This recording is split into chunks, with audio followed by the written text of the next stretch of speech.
Dicen que usted es un gran asesor. Cuénteme. ¿Qué le parece la primera universidad chilena en acreditar su calidad en Estados Unidos? Un tremendo programa de intercambio y becas para buenos puntajes, como el mío. ¿Y su mamá qué opina? Ella confía en mi asesor. Y nosotros en ti, hija. Las decisiones de futuro las conversamos juntos. Universidad Mayor. Todo para lograrlo.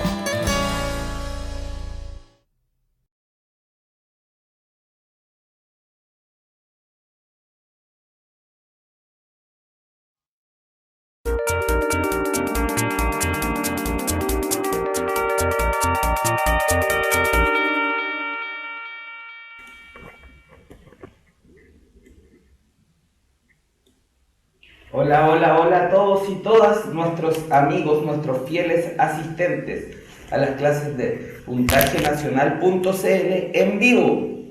¿Cómo están el día de hoy? ¿Cómo se encuentran? Siendo 14 de octubre de este año 2013, los saludamos desde nuestras oficinas de Santiago Centro. Puntajenacional.cl en vivo, lenguaje y comunicación intensivo preuniversitario, gratuito, de calidad y online.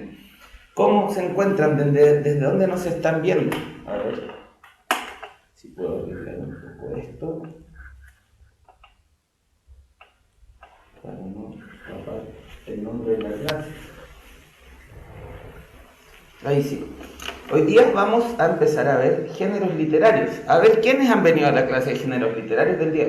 Primero le damos un muy feliz cumpleaños al señor Byron y empiezo a decirles que nos ven desde Las Condes, desde Viña del Mar, desde Valdivia, Chillán, Conce, Maipú,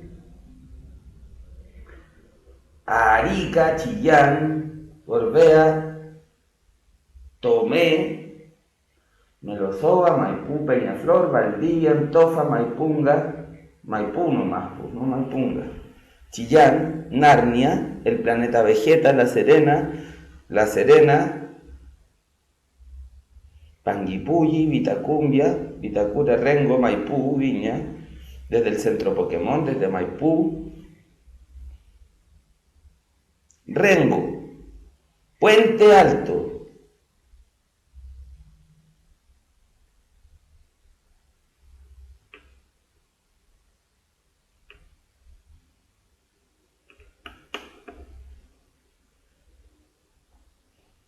muchas personas el día de hoy de distintos lados de Chile. ¡Qué bueno!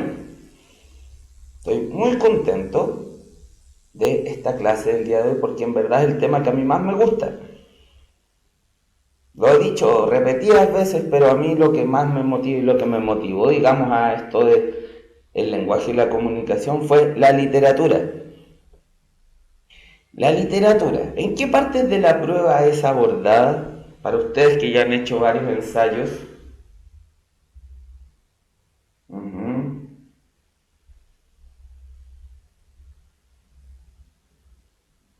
En casi toda la prueba, ¿cierto?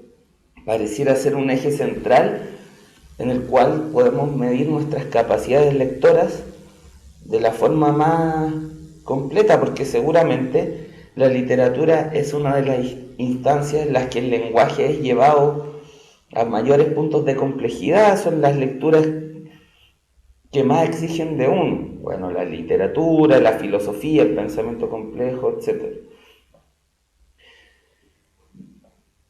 Juan Caor nos dice que es pésimo en la literatura y cuánto de esto entra en la prueba.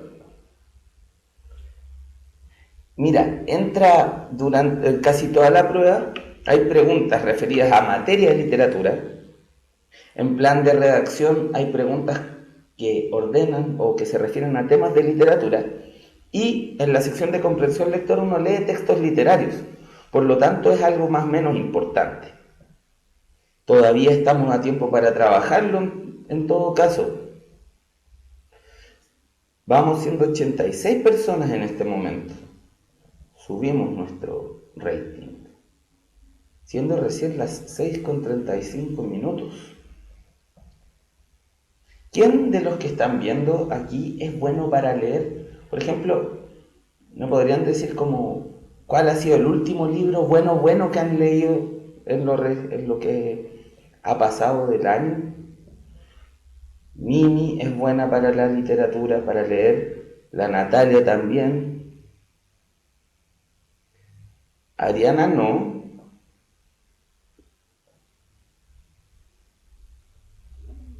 Nata Abril leyó Joven y Alocada de la Camila. Paula leyó El Lobo Estepario. Anarcoy Oyoyoy, ¿qué leyó? El Cementerio del Diablo. Niccolo Paganini le gustan los libros de animales. Claudio me pregunta si he leído Niebla de Unamuno. Sí lo he leído.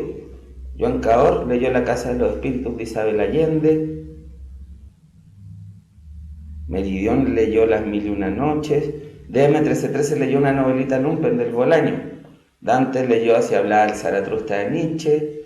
Rodrigo leyó Un Mundo Feliz de Wells.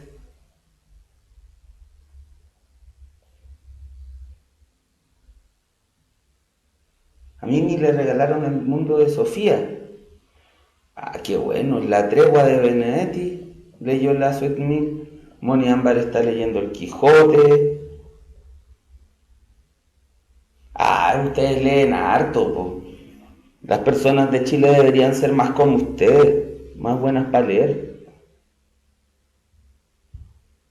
El Quijote, La Casa de los Espíritus, claro, Los Juegos del Hambre, que son lecturas que están, digamos, más de moda en la actualidad.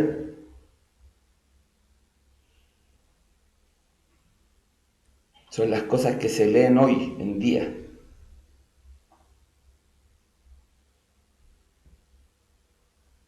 La Sangre y la Esperanza leyó Pau de Nicomedes Guzmán.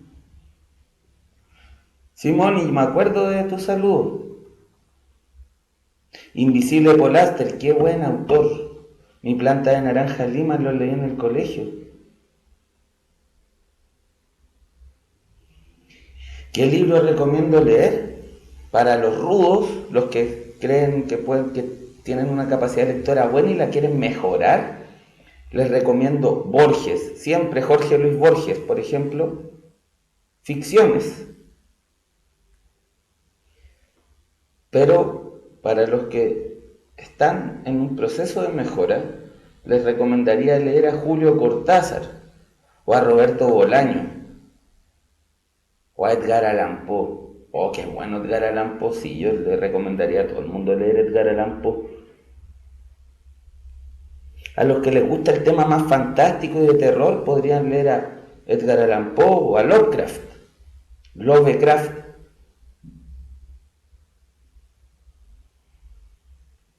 Entonces, ya somos 94 personas. Creo que es hora de que empecemos la clase de hoy, a menos que alguien quiera hacer algún comentario más sobre las lecturas.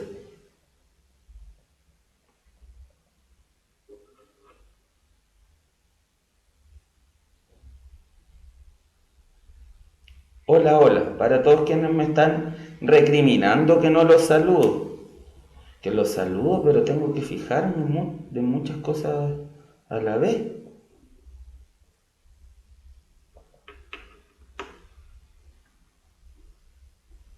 Hoy. Ya.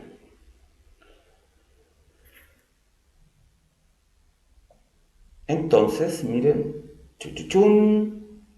tenemos aquí nuestra pizarra.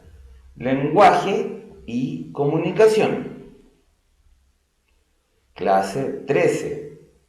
Esta clase se llama Géneros literarios y vamos a empezar a abordar los tres grandes géneros que antes del intensivo empleamos como 6 clases para esto.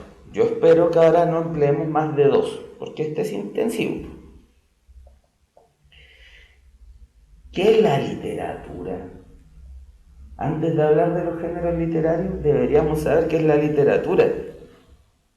Y a los que estudiamos literatura nos da un poco de vergüenza reconocerlo, pero ¿saben ustedes que Nos ha costado mucho tiempo ponernos de acuerdo en una definición de literatura que deje feliz a todo el mundo. Sin embargo, a algo tal vez podríamos llegar.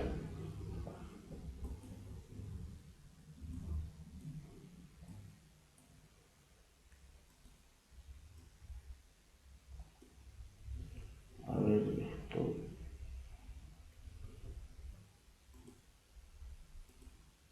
Ahí está bien.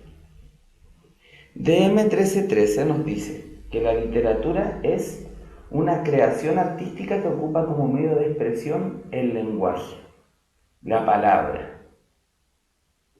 Muy bien, DM, se nota que ha sido siempre aplicado con estos contenidos. Miren, para empezar, así como lo que se llama motivación, coloqué un poema que se llama Nada. Este poema es de un poeta que es tal vez de los... Muchos consideran que es como el iniciador de la poesía chilena. No es que antes de él no hayan habido poetas, es que la tradición chilena empezó con Pessoa-Abeles, la tradición chilena moderna, contemporánea.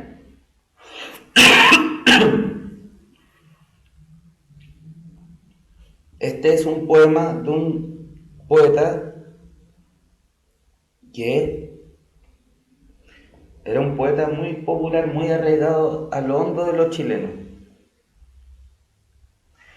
Lo vamos a leer como motivación. Se llama Nada y es de Carlos Pessoa-Abeles, que escribió a principios del siglo XX.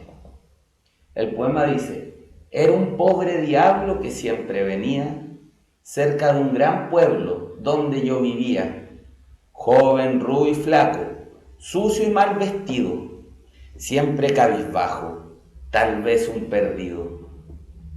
Un día de invierno lo encontramos muerto, dentro de un arroyo próximo a mi huerto, varios cazadores que con sus lebreles, cantando marchaban entre sus papeles.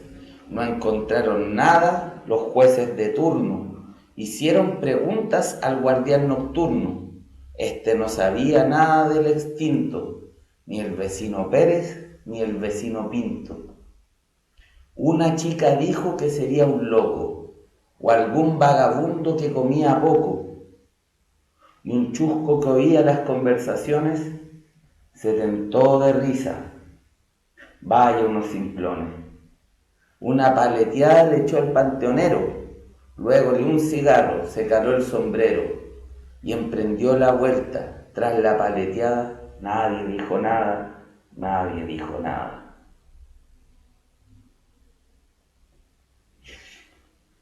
Este poema tan propio de nuestra cultura chilena es como que se murió un tipo y nadie cacha quién es y todos hablan, no, este parece que era este, parece que era esto otro.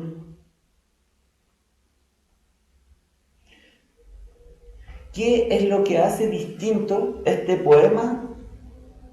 Esta manera de mostrar esta situación, de simplemente contarla. No, ¿sabes que el otro día cerca de donde yo vivía se murió un tipo que nadie sabía quién era?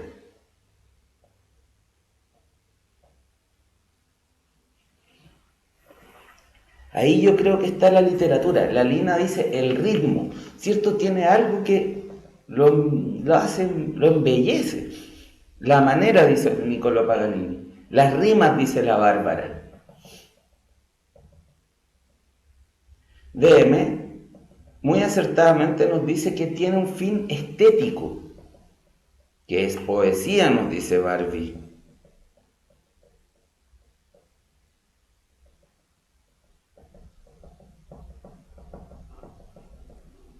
Darlene Mabe dice que es una forma bella de contar las cosas.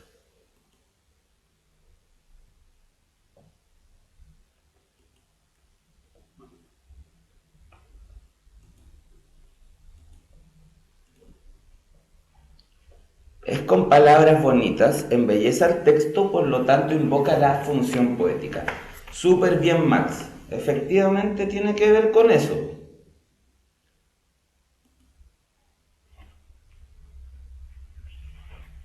Chan. Oh, miren. Bárbara dice, es como algo tan cotidiano nuestro, pero llevado a la poesía. Claro, es cierto, hay algo que hacen las palabras, una función creadora, transformadora, que le da un sentido, puede ser bello, puede ser horrible, pero lo transforma de su función cotidiana. Tenemos aquí encima mío al señor Homero, al primer Homero, no el Homero Simpson, sino que el Homero griego. ¿Y por qué pongo al Homero griego? ¿Qué tiene que ver el Homero griego?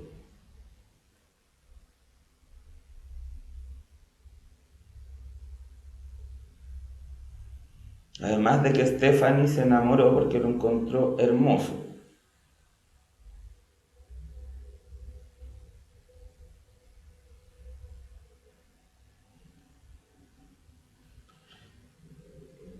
Ya.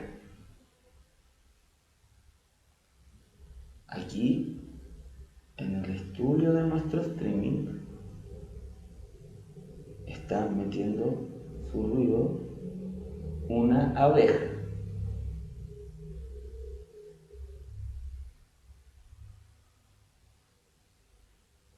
Miren las cosas que pasan. A ver qué.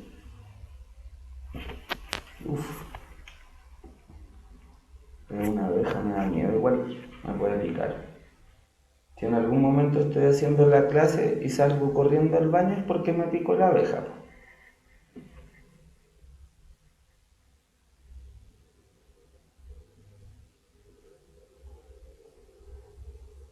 ¿La escuchan o no? Ya, da lo mismo. Miren, el concepto de literatura alude a un arte que se hace por medio de las palabras, tal cual como lo dijo DM1313. Arte que ocupa como medio de expresión la palabra, ya sea la palabra escrita o la palabra hablada.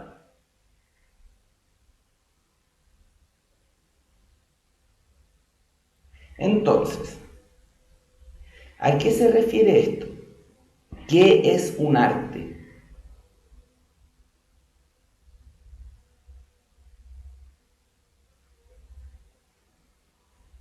¿Qué es el arte?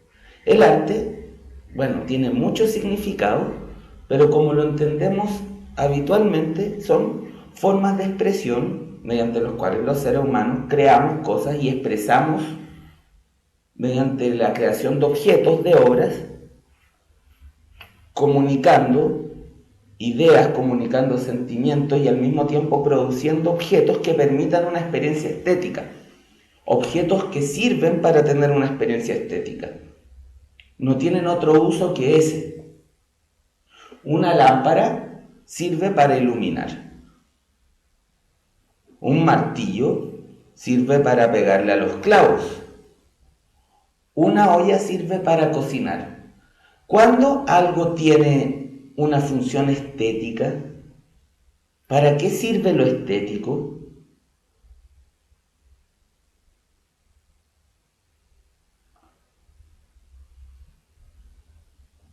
A ver. ¿Solo embellecer? ¿Lo estético tiene relación solo con lo bello? Para atraer, dice Leo Hidalgo. Agradar, embellecer. Pero, por ejemplo, yo diría, por ejemplo, a mí me gusta harto el punk rock de los años 80. Yo siento que el punk rock no pretende ser bello. No pretende ser bello como, por ejemplo, sí podría ser bella una canción de Sigur Rós. Sigur Rós es un grupo que es muy bello, compone cosas hermosas, maravillosas. En cambio, un grupo como Escorbuto no pretende ser bello, pretende ser feo. Pero en ambos casos estamos hablando de algo que tiene una función estética. Lo estético no se limita solo a mostrar belleza. Lo estético tiene que ver con las sensaciones, lo que sentimos.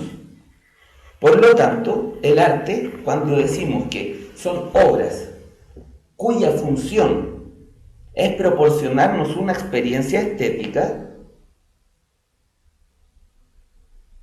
estamos diciendo que la función de los objetos artísticos es producir un tipo de experiencia.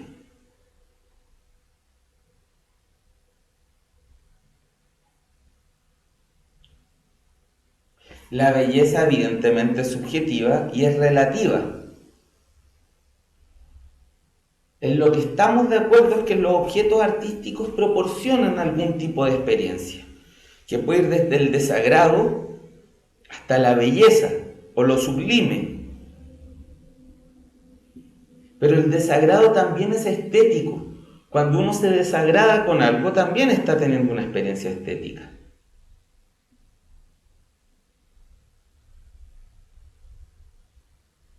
Causa un tipo de emoción, una sensación, una experiencia.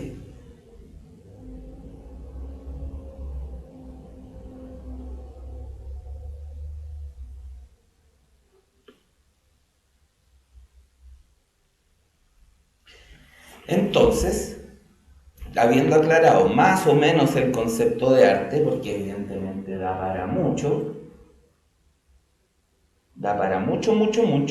decimos que la literatura es arte verbal. Y aquí es cuando yo ocupo mi ejemplo de siempre. Tenemos que es un arte, una forma de expresión, un arte, un concepto que se puede definir por medio de la estética. Ahora, verbal significa que el medio de expresión de este arte, aquello que usa para expresarse y crear cosas, son las palabras. La literatura es la práctica de crear objetos estéticos con palabras. ¿Cierto? ¿Cómo? La pintura ocupa la disposición de líneas, de colores, de trazos sobre una superficie. Como la música emplea notas, sonidos y silencios que se suceden en el tiempo. La danza ocupa la expresión del cuerpo. El cine ocupa imágenes en movimiento con sonidos y música como medio expresivo. La escultura emplea el volumen para expresar. La literatura, en cambio, expresa mediante la utilización de las palabras.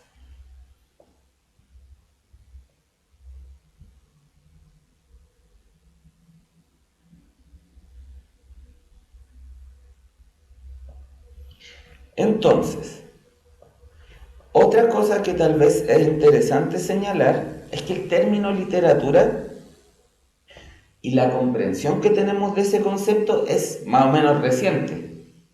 Y es del siglo XVIII. Claro, siglo XVIII es hace mucho tiempo atrás. Pero si nos vamos a la historia de la literatura, no es tanto tiempo.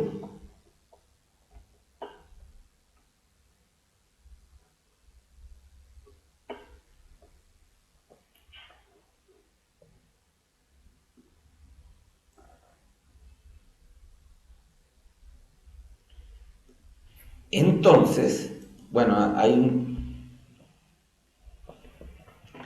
en el chat están ocurriendo cosas muy divertidas, pero que me parecen muy buenas, pero que esperen al momento adecuado, por favor, para hacerlo.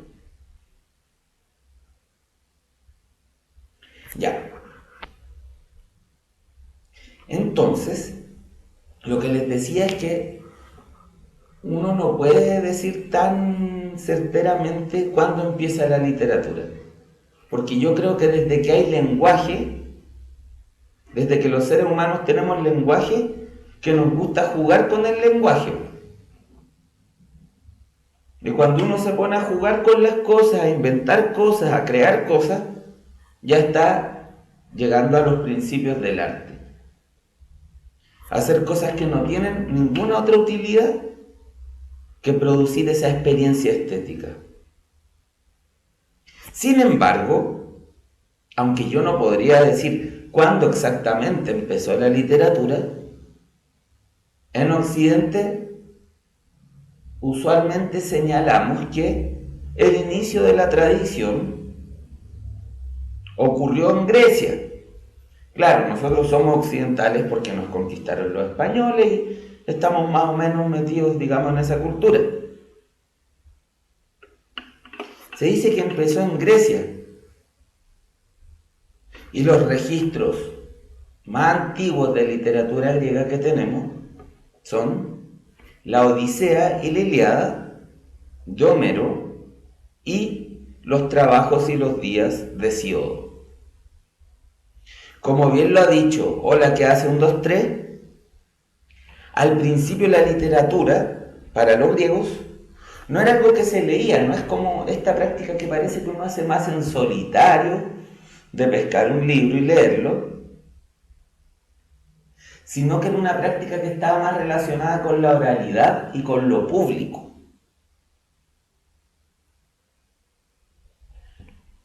Entonces, Homero era un caballero que hay gente que dice que no existió, que era el nombre de una escuela, pero se lo representa como un caballero ciego que inventó 2 obras que se traspasaron de generación en generación hasta que por ahí, por el siglo V, IV, lo escribieron.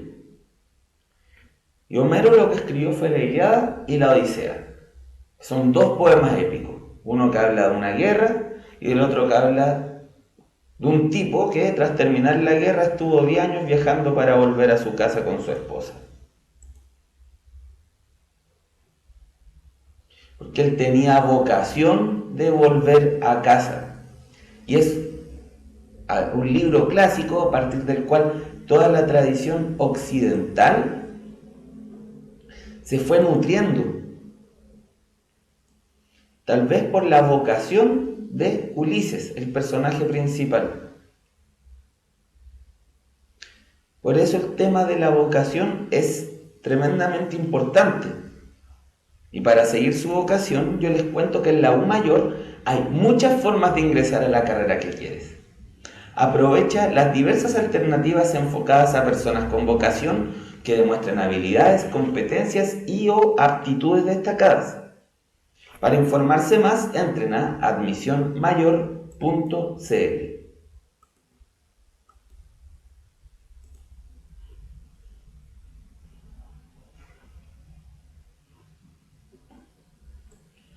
Entonces estábamos diciendo que el Homero escribió la Ilíada, que es un texto que trata sobre la guerra de Troya, y la Odisea, que es sobre un muchacho que fue a la guerra, no ya era muchacho, era mayor, y luego de la guerra tiene que volver a su casa.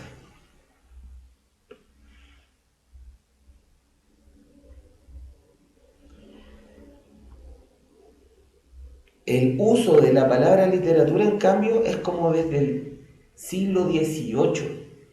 También esta concepción del libro, para que la literatura se asociara a los libros y fuese un acto de lectura más que algo que ocurriera de forma oral. ¿Qué tenía que pasar?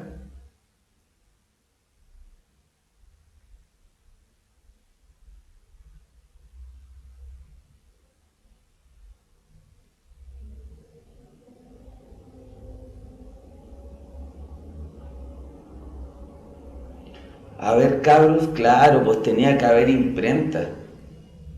Tenía que, primero, saber leer mucha gente y segundo, poder reproducirse los textos.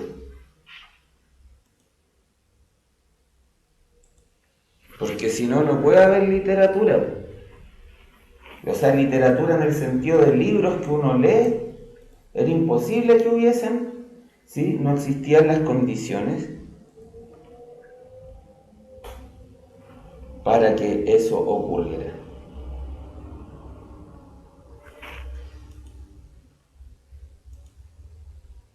Los griegos, como yo les contaba, tenían esta noción de la literatura como algo, un evento más público. Entonces, por un lado, tenían este género que eran los poemas épicos, la epopeya, que se recitaban por rapsodas en instancias públicas. Se los aprendían de memoria y los tocaban. Por otra parte, tenían las tragedias y las comedias. Y tenían otras cosas que se llaman ditirambos, pero ningún ditirambo llegó hasta la actualidad. ¿Cuál es la diferencia entre las tragedias y las comedias?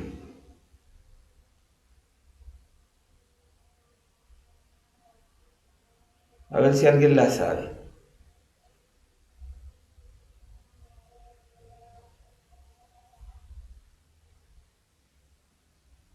Ya la tragedia busca el efecto de catarsis. La tragedia destino inexorable, tragedia tiene final triste, no siempre tiene final triste. Casi siempre las tragedias terminan mal, pero no siempre. Lo que define la tragedia no es que la tragedia sea triste y la comedia sea feliz. Bien, Paula. La tragedia, primero, se caracterizaba por mostrar personajes elevados. A elevados se referían los griegos a clase social alta. Nobles, dioses, semidioses, o sea, hijos de dioses, personas que tenían que ver con la aristocracia, que se enfrentaban a su propio destino. Casi siempre hay una profecía de por medio.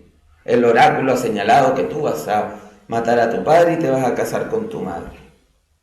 Y los personajes se esfuerzan durante toda la obra en que esa cuestión no ocurra, en que lo que les dijeron que iba a pasar, no pasara.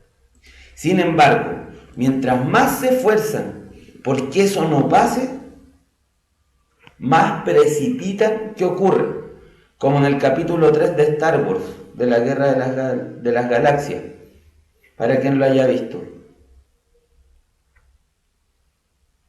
Anakin empieza a tener profecías, o sea, sueños proféticos de que su señora se va a morir y él empieza a hacer todo para evitar que se muera.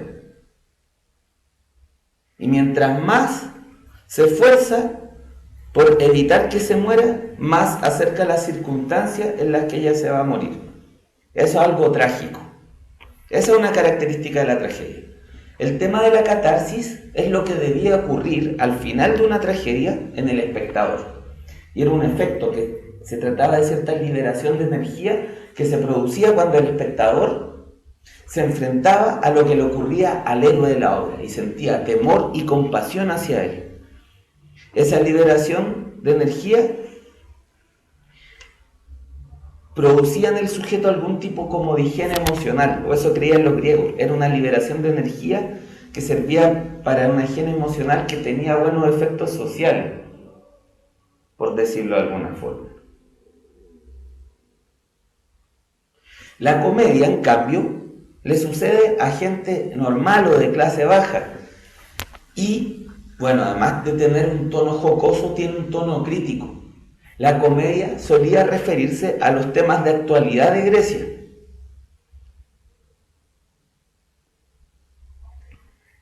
Yo ahora leo una comedia griega y no entiendo nada y la encuentro el colmo de fome en el sentido de las tallas. La encuentro entretenida porque es interesante, porque es un documento histórico, porque es tan bien escrita, pero no entiendo nada de las tallas.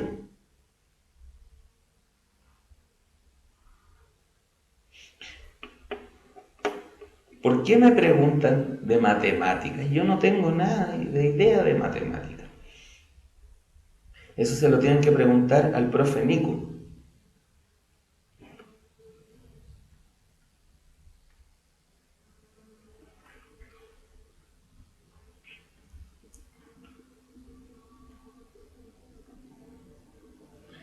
Entonces,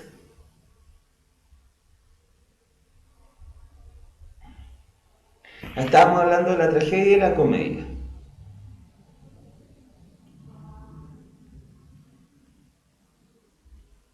La tragedia producía catarsis, ¿cierto? Una liberación de energía al espectador enfrentarse a la situación del héroe, que le producía temor y compasión. Ese temor y compasión lo ponía en una situación emocional en la que liberaba emociones, y eso era concebido como una especie de higiene emocional que los griegos creían que hacía muy bien y era necesaria. Por otra parte, la comedia implicaba a personajes de clase social baja y tenía un sentido que era crítico. El drama aparece muy posteriormente, se consolida en la modernidad. No está definido por un final feliz o un final triste. Al contrario, ya no opera esta noción de destino.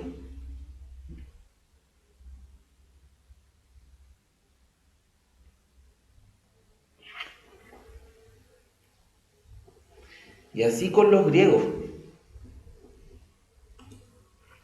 La literatura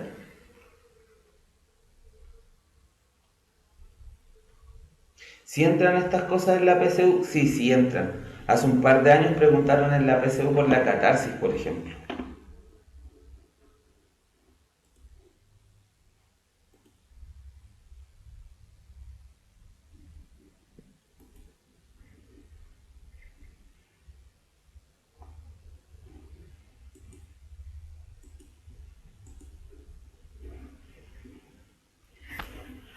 La literatura actualmente la ordenamos en 3 géneros, más allá de que las distintas sociedades en las distintas épocas por las que ha pasado la humanidad han ordenado sus productos literarios, o lo que desde el día de hoy podemos decir que son sus productos literarios, de muchas formas distintas. Muchas formas distintas.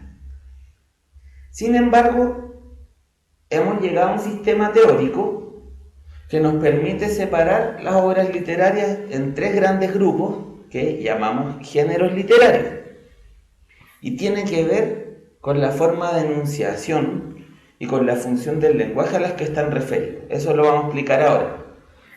Lo que vamos a decir es que los géneros literarios, tal como lo entiende este sistema, que se llama el sistema de los géneros teóricos, son 3: el lírico, el narrativo y el dramático.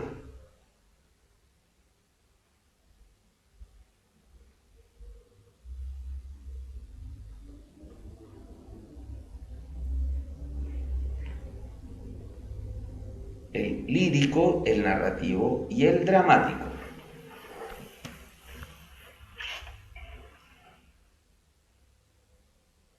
No sé por qué están hablando de Shinigami. Si Death Note es otra cosa.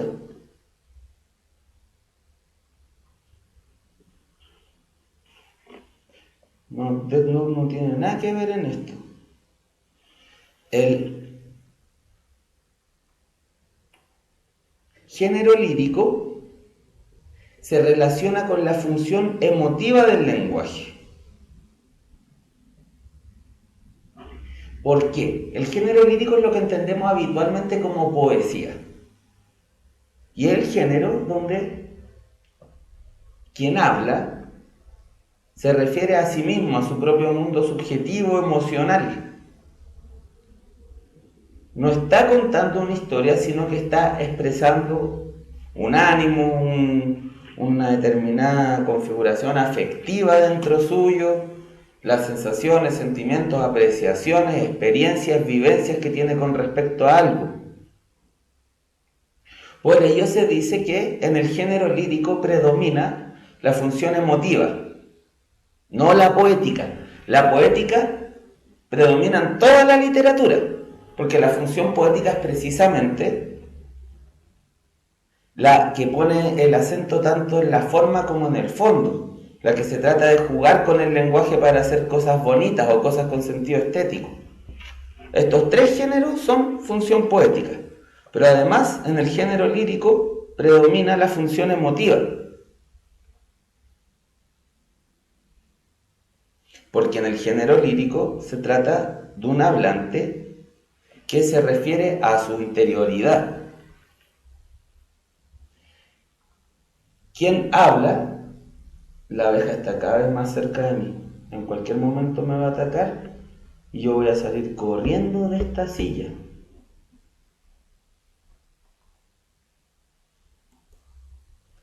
En mis fantasías más terribles,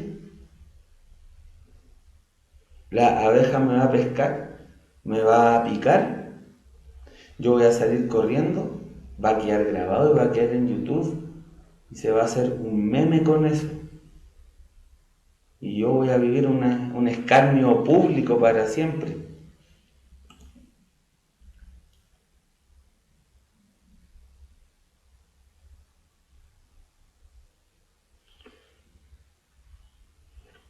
Entonces, el género narrativo, en cambio, se centra en la función referencial. Se cuenta una historia que es exterior al sujeto narrador, que va armando un mundo narrativo, donde hay tiempo, espacio, personajes, que se va desarrollando. Quien habla en el género narrativo se llama narrador. El que habla en el género lírico se llama hablante lírico. Y el género dramático, en el género dramático predomina la función apelativa, porque en el género dramático no hay nadie que nos cuente la historia como ocurre en el caso del narrativo. Nadie nos cuenta una historia, la historia se cuenta sola por medio de los personajes que hablan e interactúan. O sea, no sola, pero no hay una voz que nos cuente la historia. Vemos a los personajes ejecutando sus acciones y relacionándose por medio de diálogos. En esa relación es que la historia avanza y termina desarrollándose una trama. Como la función apelativa es la que tiene que ver con la interacción entre un emisor y un receptor, la función apelativa pretende tener algún efecto en el receptor, que el receptor haga algo, que el receptor responda.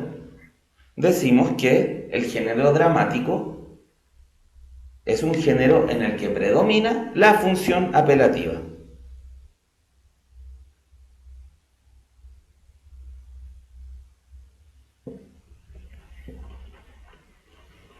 Así que tenemos que hay tres géneros literarios. El lírico, donde predomina la función emotiva, y donde el que habla se llama hablante lírico.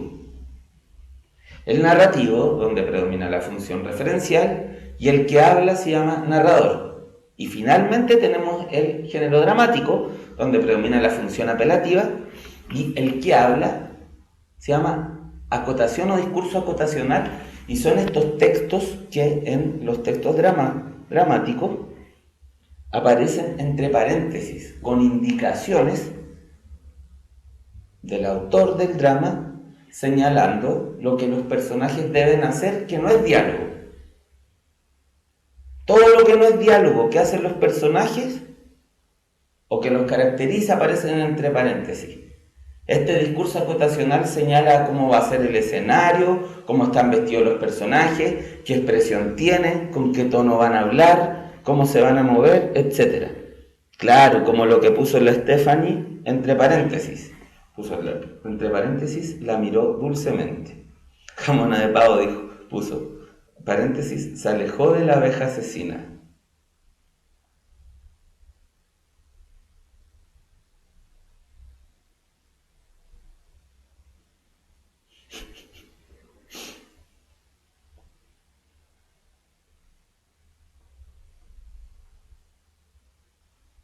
¿Se pueden dar otras funciones? Claro que sí, Bárbara.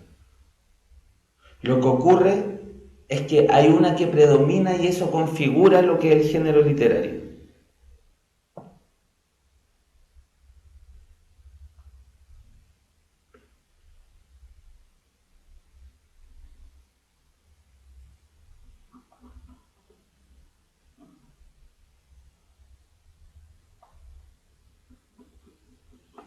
¿Por qué apelativa? ¿De qué se trata la función apelativa? De la interacción del emisor con el receptor. Por eso, el texto dramático nos muestra cómo la historia avanza a partir de la interacción de los personajes entre sí. No hay una voz que nos cuente, no sé si me entienden eso, que nos diga cómo había una vez tal cosa que pasó esto y se fue ahí. No, eso en el género narrativo. Hay una voz que nos cuenta la historia y es el narrador. En cambio, en el género dramático no hay una voz que nos cuenta la historia. Las cosas ocurren, vemos cómo le ocurren a los personajes.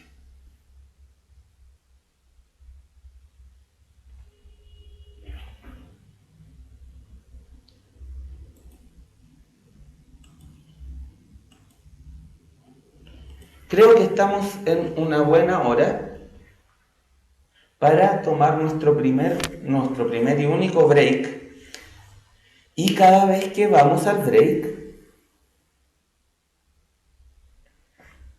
ponemos nuestra pregunta desafío del día de hoy. Así pues, los invito a que vayamos a la pregunta desafío del día de hoy y nos tomamos nuestro break de 10 minutos.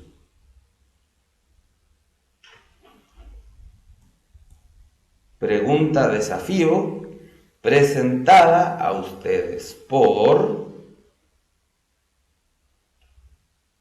Universidad Mayor.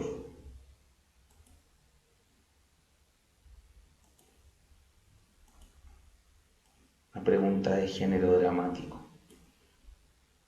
Así que los dejo, nos vemos en 10 minutos.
Estamos de vuelta con la pregunta desafío que es presentada a ustedes por Universidad Mayor. Volvemos a responder nuestra pregunta desafío, no sin antes mandarle un saludo a nuestra amiga Loreto, que está viendo la clase y que sabe mucho de textos dramáticos. Uno de estos días ustedes se darán cuenta cuando revisen las guías de género dramático que la hizo ella. Entonces, tenemos frente a nosotros un texto dramático y se nos pregunta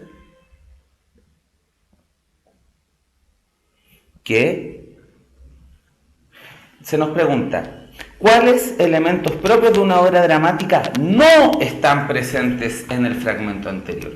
Que no están presentes, no que están presentes, es una pregunta tramposa. Tiene esa cuestión de confusión.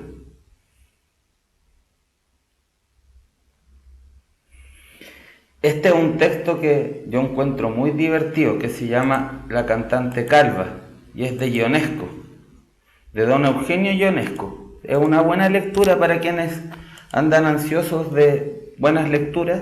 Yo creo que esa les podría llamar la atención, y aparte que no se van a demorar tanto leyéndola. La cantante calva. Ahí dice, pues.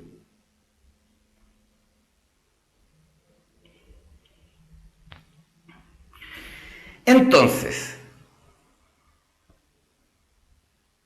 hay mutis. Mutis es cuando un personaje se retira de escena. Aquí, en cambio, no vemos ninguna retirada, vemos una entrada. Entonces, no hay mutis. ¿Hay función apelativa del lenguaje? Sí hay función apelativa del lenguaje, porque vemos a los personajes interactuando. Hay aparte. ¿Cuándo es el aparte? El aparte es cuando un personaje habla para sí mismo, el público lo escucha, pero el resto de los personajes no lo escucha, como cuando Malcolm le habla a la cámara. Eso es una parte. Y es un recurso súper antiguo en el drama.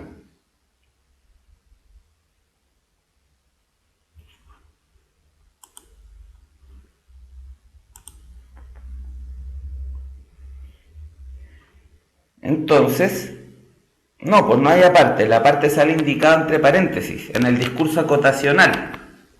Aquello que ocurre entre paréntesis es el discurso acotacional. Sabemos entonces que hay función apelativa del lenguaje, pero no hay mutis ni hay aparte. Y como la pregunta nos pregunta por lo que no hay, tenemos que decir que las alternativas correctas son 1 y 3, que corresponden con la alternativa C.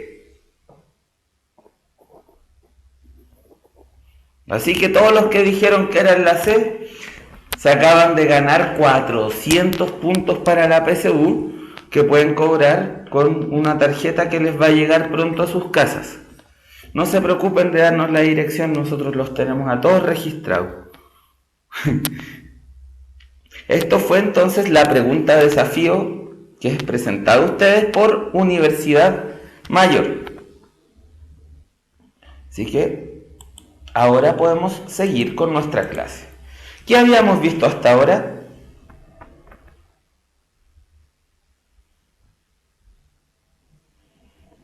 ¿Qué es lo que habíamos visto hasta este momento? Lenguaje SIPO. Estamos en clase de lenguaje. Ya, ¿qué es lo que era la literatura? Cómo los géneros literarios se relacionaban con las funciones del lenguaje. Dijimos que El género lírico correspondía con la función emotiva y el que hablaba se llamaba hablante lírico, que el género narrativo correspondía con la función referencial y el que hablaba se llamaba narrador, que el género dramático corresponde con la función apelativa y el que habla se llama acotación o discurso acotacional. Ahora entonces vamos a ver cada uno de estos géneros y hoy día vamos a alcanzar a ver uno solo. Y el que a mí más me gusta, aunque no sé en verdad si es el que más me gusta, pero el que yo digo que más me gusta. Como que si uno tiene que elegir, como si los géneros literarios fueran como los equipos de fútbol,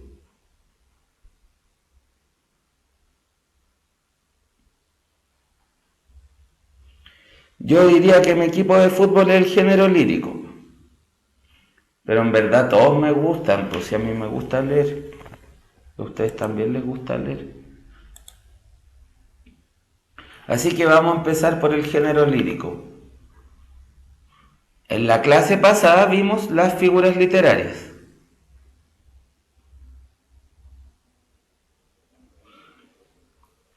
Así que pueden acudir a la clase anterior para ver en detalle el asunto de las figuras literarias o figuras retóricas. Ahora vamos a ver asuntos más específicos sobre el género lírico.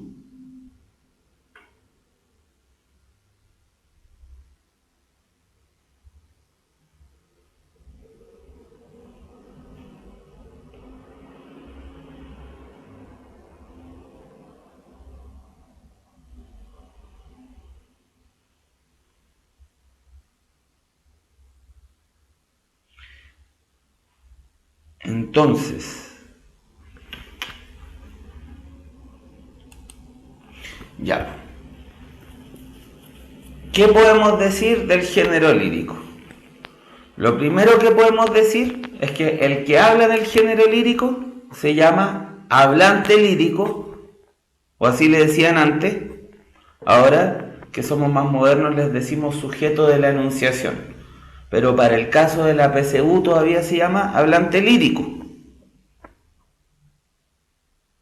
El hablante lírico, como decíamos, es esta voz que expresa un mundo interior de emocionalidades, percepciones subjetivas, experiencias, valoraciones por medio del lenguaje, creando una obra en la que se expresa un psiquismo interno.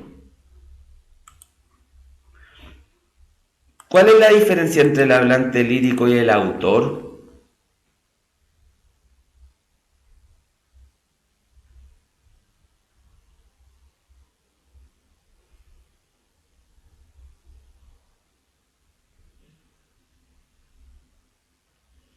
Uno no existe. ¿Cuál es ficticio? El autor crea un hablante lírico, ¿cierto? El hablante lírico es una función del texto. Es la voz, bien Lina, muy bien. El hablante es la voz y el autor es quien escribe.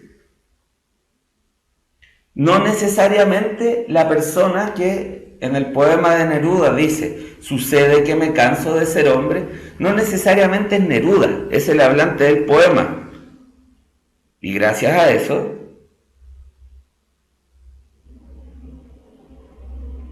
es que podemos identificarnos todos con esa voz. O que una canción puede ser cantada por mucha gente, no solo por su autor. Entonces sabemos que el autor y el hablante lírico son dos figuras distintas. El hablante lírico tiene un temple de ánimo y tiene una actitud. El temple de ánimo tiene que ver con la sensación, la emocionalidad que está expresando.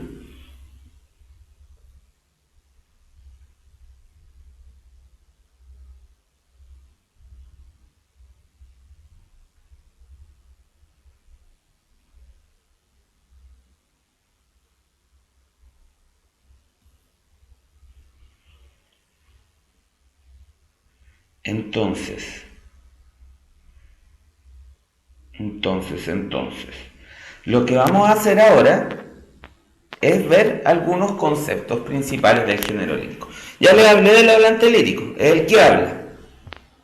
Como en el género narrativo, es el narrador el que habla. Si ustedes ven el video de Super Taldo, hay un momento en que Bernardo de la Maza le dice narrador, y Super Taldo lo interrumpe y le dice narrador es el que cuenta. Tiene toda la razón, pues. Así es, en efecto. En el género narrativo, el narrador es el que cuenta, como dice Super Taldo. En el género lírico, es el hablante lírico el que habla.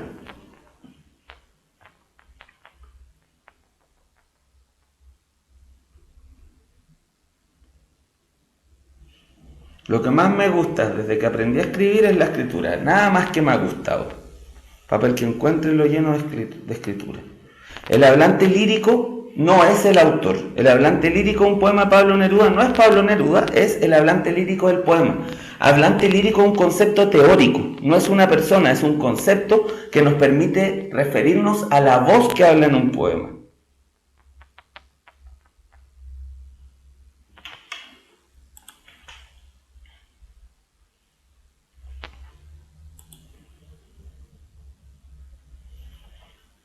Sí, yo estoy aclarándole a alguien que preguntó.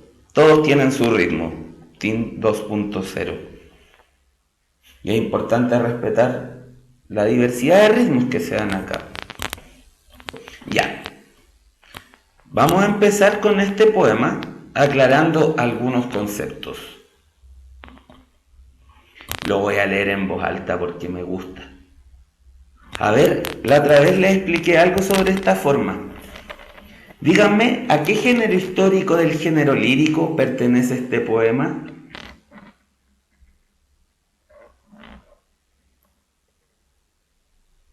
Buena DM, perfecto, es un soneto. 2 cuartetos y 2 tercetos, 11 sílabas. Este verso rima con este con este con este, con este, con este. Una cueca, dice Paula Banda. Estuvo buena esa. Es de Quevedo, autor del barroco español del siglo XVII. Muy triste. Está triste porque su patria se vino abajo, porque está viejo, porque la casa está vieja. Miré los muros de la patria mía, si un tiempo fuertes ya desmoronados, de la carrera de la edad cansados, por quien caduca ya su valentía. Salíme al campo, vi que el sol bebía los arroyos del hielo desatados, y del monte quejosos los ganados, que con sombras hurtó su luz al día. Entré en mi casa, vi que amancillada, de anciana habitación era despojo, mi báculo más corvo y menos fuerte. Vencida de la edad sentí mi espada, y no hallé cosa en que poner los ojos, que no fuese recuerdo de la muerte. Oh, qué triste. ¿Cuál es el temple de ánimo de este poema?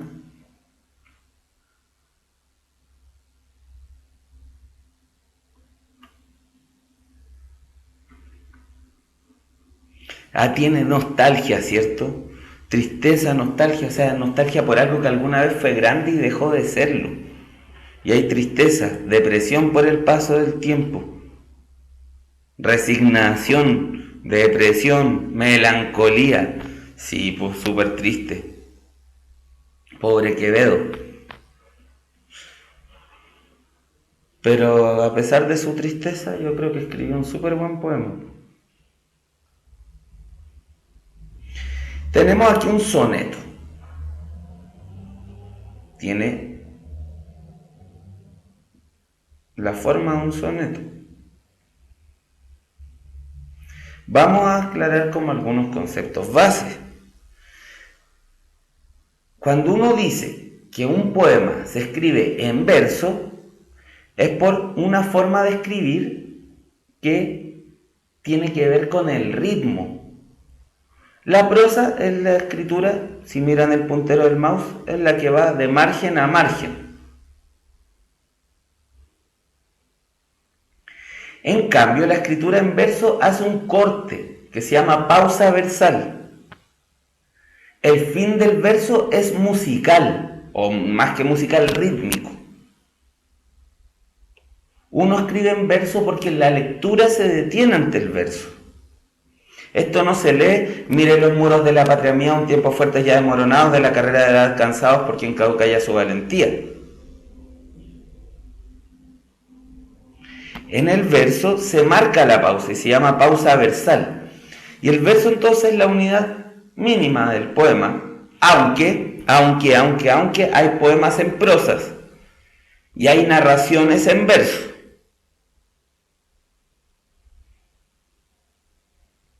Los hay, pero aquí estamos hablando de los poemas en prosa.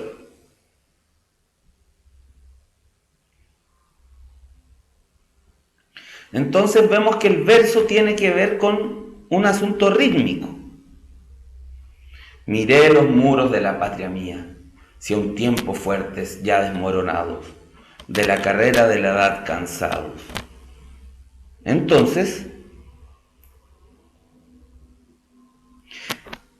Cami pregunta cómo sería una narración en verso. También pues, es un asunto rítmico. Había una vez un niño que salió tarde a la plaza. En la plaza se encontró con otro niño que lo invitó a jugar a la pelota. Se puede también pues, contar una historia en verso. Los poemas épicos, como el poema del mío Cid, es una historia, cuenta una historia, por lo tanto es una narración, pero está escrito en verso.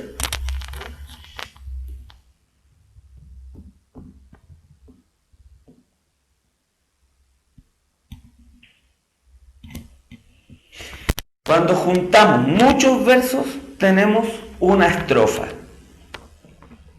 Entonces, el verso de esta unidad,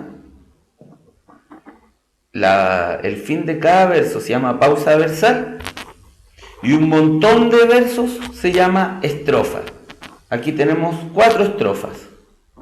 Una se llama cuarteto porque es de 4 versos y las otras 2 se llaman tercetos porque son de 3 versos.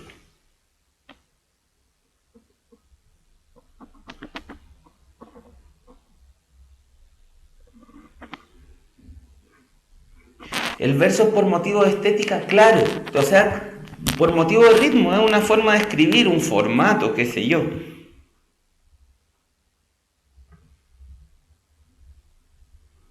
Ya, pues, entonces, también tenemos la rima, otro elemento. Aquí rima mía con valentía, con bebía, con día.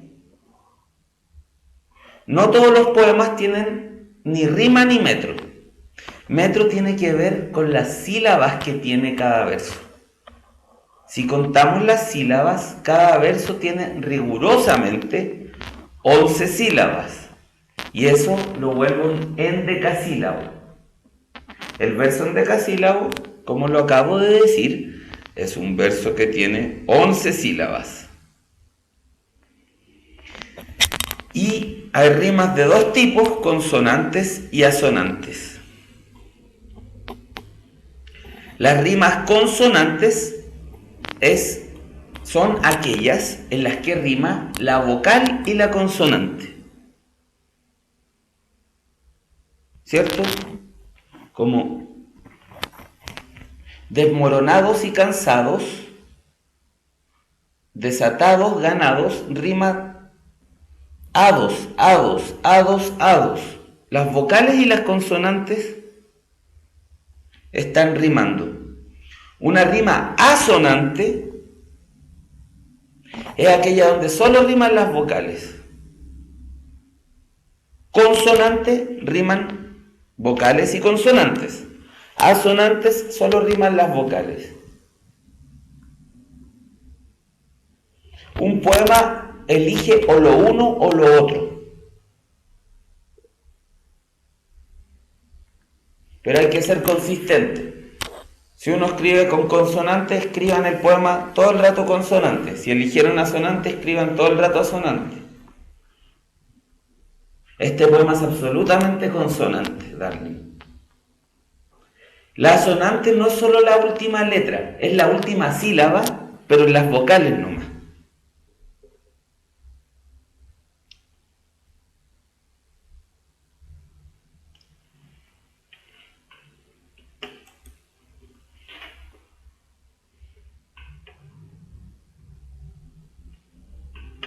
Sí, pues sí, Celina, que uno hace como quiere, pero también hay técnica. El desarrollo, o sea, está súper bien el verso libre, escribir sin rima y sin metro, pero también aprender a escribir con metro ayuda a desarrollar la técnica y a aprender algunas nociones de ritmo. Y eso es súper importante para escribir bien, para todos los que son futuros o actuales poetas. Porque una cosa es el talento.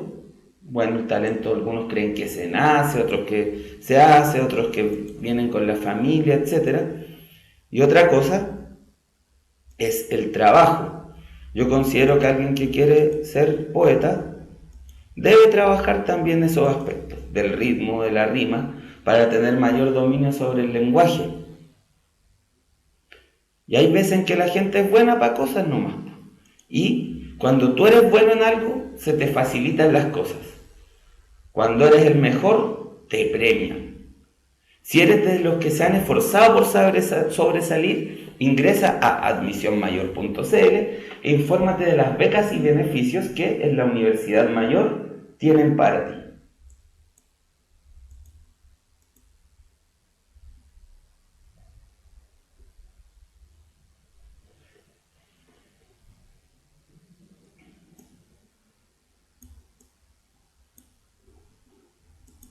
Entonces ya, vimos aquí como los conceptos básicos y ahora vamos a ver las 3 actitudes líricas.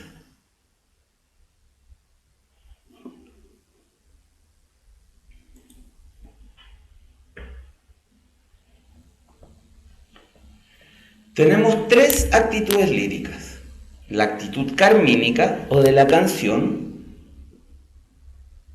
Tenemos la actitud apostrófica y la actitud enunciativa. ¿Quiénes saben de esto? ¿Qué es lo que diferencia las actitudes?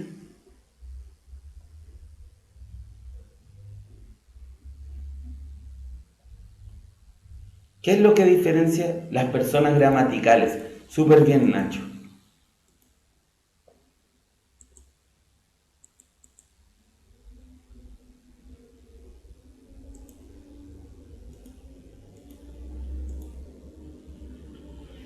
La actitud lírica es un concepto que tiene que ver con a qué se está refiriendo el poeta en su poema. ¿Cómo se relaciona con el objeto lírico? Súper bien, Paula Banda. ¿Qué es el objeto lírico? De lo que habla el poema.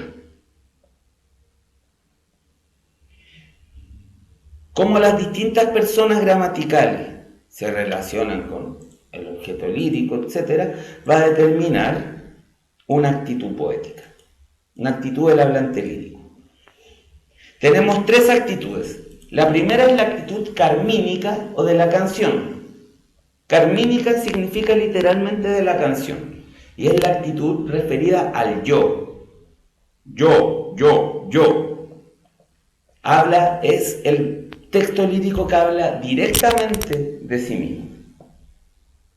Se llama carmínica, yo creo, porque cuando uno canta, cuando uno está en la casa y nadie lo está viendo y uno canta cómo se sienta, lo que está haciendo, como hoy estoy muy feliz, muy feliz, muy feliz. O yo al menos me acuerdo por eso. Yo creo que eso no existe. Yo creo que esta historia la inventé yo. De explicarme que esta actitud se llama así por eso. Yo creo que yo inventé eso, aunque tal vez es verdad. Pero yo lo ocupo para acordarme, pues. Así que yo creo que si ustedes también lo piensan así, pueden acordarse también con la misma técnica que yo. Y aquí tengo un poema que es súper triste, pero súper bueno, de Pablo de Roca, cuando era muy joven. Dice: yo soy como el fracaso total del mundo, oh pueblos, El canto frente a frente al mismo Satanás. Dialoga con la ciencia tremenda de los muertos y mi dolor chorrea de sangre la ciudad.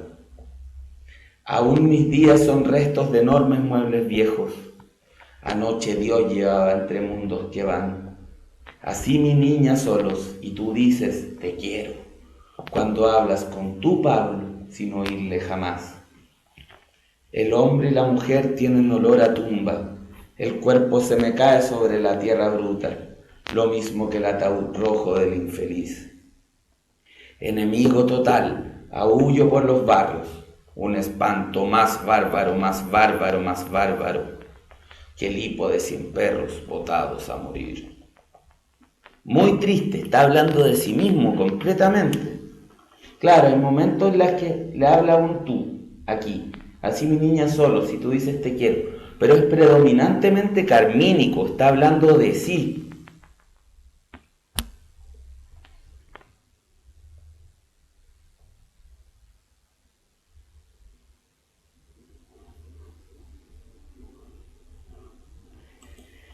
Entonces, la actitud carmínica está referida a un yo.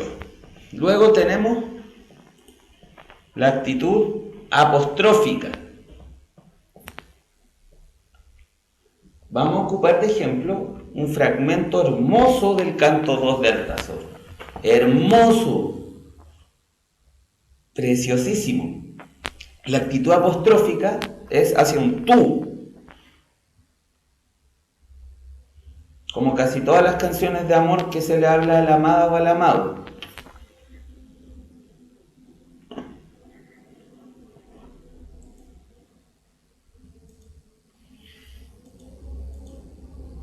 Entonces, en la actitud carmínica se habla de yo, en la actitud apostrófica se le habla a un tú.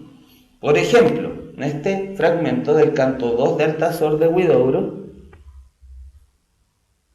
dice, le habla a un tú, le habla a la amada, dice, mujer, el mundo está amueblado por tus ojos, se hace más alto el cielo en tu presencia, la tierra se prolonga de rosa en rosa, y el aire se prolonga de paloma en paloma. Al irte dejas una estrella en tu sitio, dejas caer tus luces como el barco que pasa, mientras te sigue mi canto embrujado, como una serpiente fiel y melancólica, y tú vuelves la cabeza detrás de algún astro. ¡Qué bonito! Súper lindo, ¿cierto? El mundo está amueblado por tus ojos, y el cielo que se hace más alto cuando está ella. Cuando está su amada, el Huidobro veía que el cielo era más alto.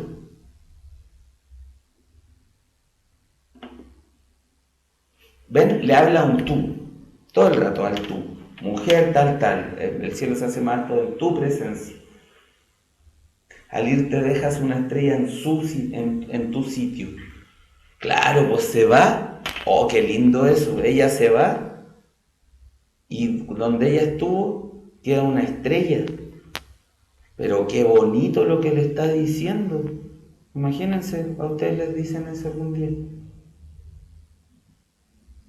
A ver. No es un poema, es un verso libre este poema.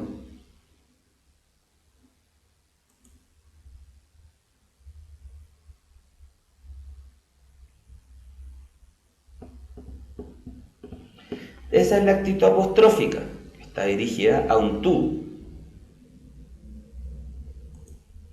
Y luego tenemos la actitud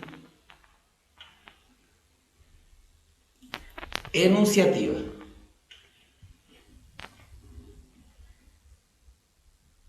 La actitud enunciativa habla de las cosas del mundo.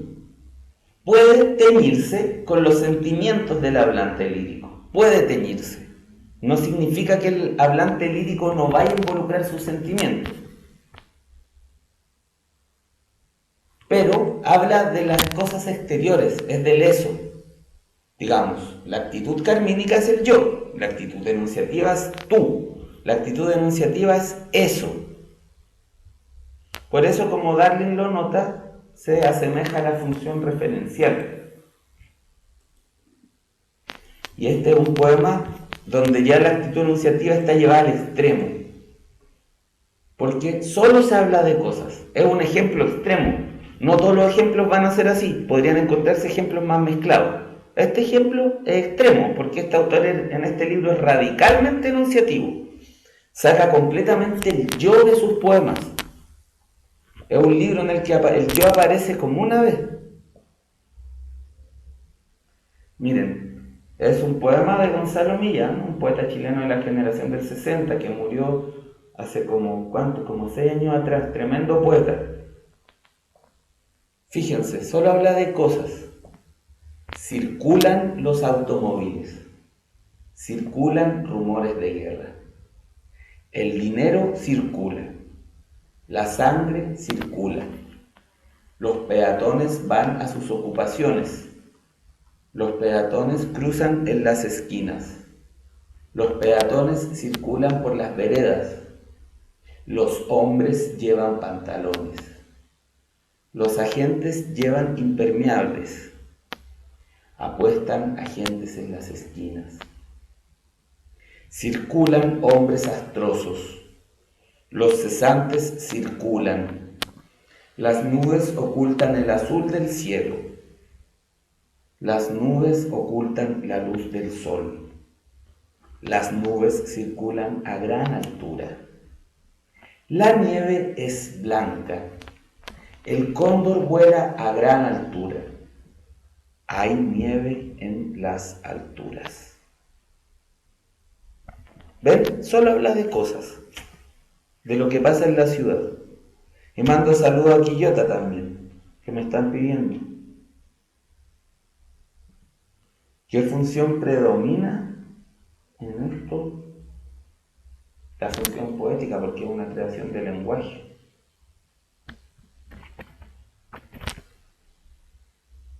De una creación literaria.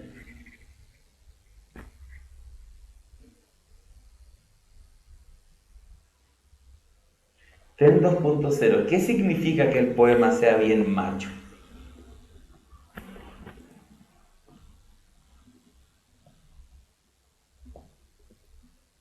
Si nadie nunca toma en cuenta a Plutón. Siendo las 19:59, estando a 1 minuto de acabar la clase, yo mando un saludo al planeta pequeño Plutón, porque ahora se le considera planeta pequeño y no planeta. Yo protesté ante esa decisión, yo no la acepto, pero la convención ahora es que Plutón es un planeta pequeño, lo que a mí me parece del todo triste. Saludando a Plutón, saludándolos a ustedes, esperando que esta clase les haya servido de algo y adelantándoles que vamos a seguir viendo géneros literarios en la próxima clase. Yo me despido hasta el miércoles a las 6:30, que nos veremos nuevamente aquí en puntajenacional.cl en vivo. Que estén súper bien. Estudien, pero también sean felices. Por favor, sean muy felices y buenos. Y estudien también. Y estén tranquilos. Así que adiós, nos vemos el miércoles. Hasta pronto.